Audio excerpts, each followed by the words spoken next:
There is also a difference in effect when travelling east or west. If one were to fly west from London, San Francisco is 8 hours behind. That is, when it is noon in London, it is 4 a.m. in San Francisco. Consequently, the real time lapse from midday on day 1 in London until midday on day 2 in San Francisco is not 24 hours, but 24 hours plus the 8 hours time difference, which is a total of 32 hours. Given a free-running body clock of 25 hours, this means the jet lag is 7 hours, 7 hours being the difference between the 32 hours and 25 hours. If, on the other hand, you fly eastwards from San Francisco, London is 8 hours ahead, so when it is noon in San Francisco, it is 8 p.m. in London. Consequently, this time, the real time lapse from midday on day 1 in San Francisco until midday in London is not 24 hours. It is 24 hours minus the 8 hours time difference, which makes 16 hours. Again, given a free-running body clock of 25 hours, this means the jet lag is 9 hours, that is, 25 hours minus the 16 hours. To summarize the point then, when flying west, from London to San Francisco for example, we had a 7-hour jet lag. But when flying east, from San Francisco to London, we had a 9-hour jet lag. Therefore you can see it will take longer to acclimatize when travelling east than it is when travelling west. Coping with jet lag is not easy.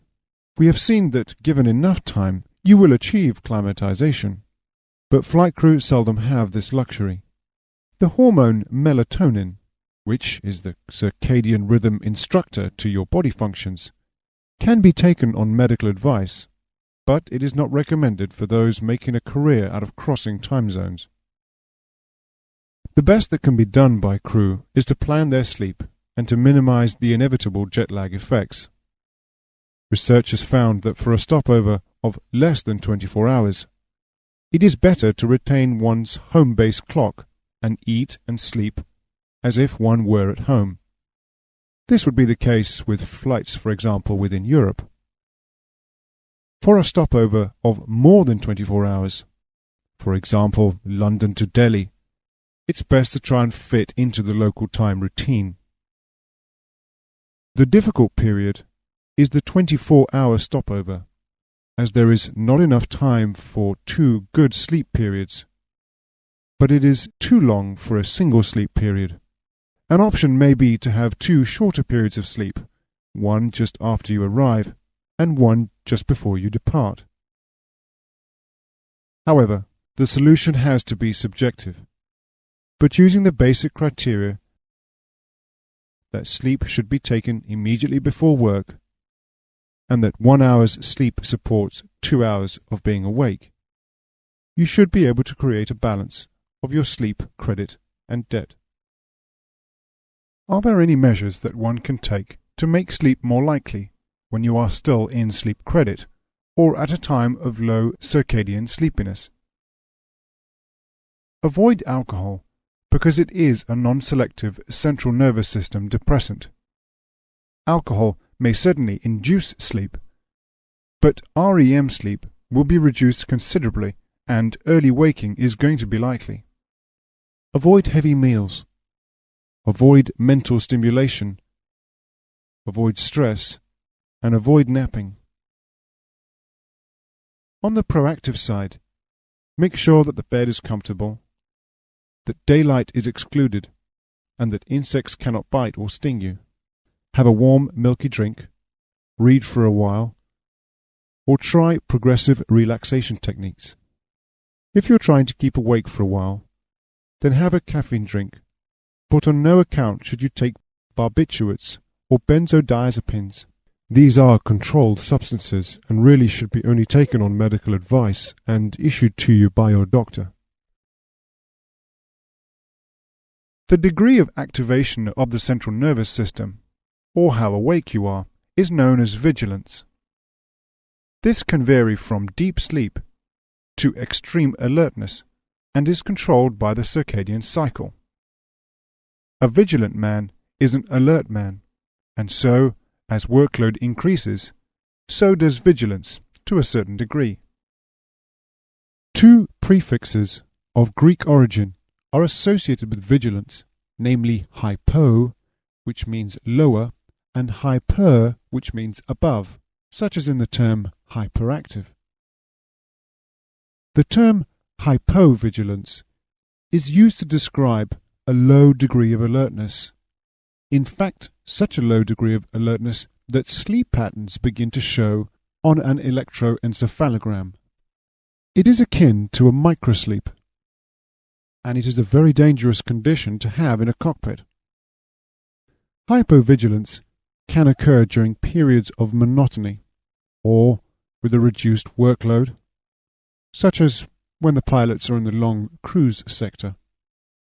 It can also occur when doing simple or repetitive tasks, such as checking that a light is still off, or when there is a constant or monotonous noise, typical of a background noise on a flight deck. It will also occur when lighting is low or when temperature is very high. When there is little human interaction, as during a night sector, vigilance will decrease. Tiredness and fatigue will reduce vigilance even further. Hypervigilance can also occur after a meal, especially when that meal is during the period of low circadian activity, such as in the afternoon, when there is a natural tendency towards napping. Many accidents and incidents have occurred due to hypervigilance. In 2004, air traffic control in Denver failed to make contact with the flight deck of an Airbus as both pilots were asleep. They had missed a reporting point and were at 34,000 feet and flying at 600 miles an hour when they should have been making preparations for an approach to land. Fortunately, the crew landed safely, though embarrassed. To combat hypervigilance, the aviation authorities, such as the United Kingdom Civil Aviation Authority, have detailed rules about such things as crew rest times and limits on flying hours. Various wristband sensors are available, or are being assessed, which measure variously pulse, blood flow, temperature, muscle tone, and response time to stimuli. All these measurements would indicate when a pilot was becoming hypervigilant. Apart from rest planning, crews should interact with each other, move around, create tasks during long cruise periods, and eat at different times. Indeed, they should also eat different meals, but that would be for the case of trying to prevent food poisoning, not necessarily for preventing synchronized sleeping. It has been found that naps on the flight deck, known officially as controlled rest, of up to 30 minutes can be beneficial in delaying the onset of sleepiness. But a period of 30 minutes should be allowed after awakening before resuming flying to dispel the sleep inertia, which is what happens after you've woken from a deep sleep. Tiredness is an occupational risk for flight crew, but they recover quickly with proper rest. Fatigue, on the other hand, is a deep tiredness. It is insidious, and one may be less likely to admit to it because it smacks of not being able to do one's job properly, and also it shows a lack of sleep and social management. It is usual to describe fatigue as either short-term or long-term. Short-term fatigue arises out of repeated losses of sleep, changing shift patterns, and circadian dysrhythmia. Long-term fatigue will usually have additional, more deep-seated causes, such as family stress, for example, or babies not sleeping, or divorce, or money problems, or even physical unfitness. Resolving these issues will be necessary before the fatigue is remedied, and perhaps before flying should resume.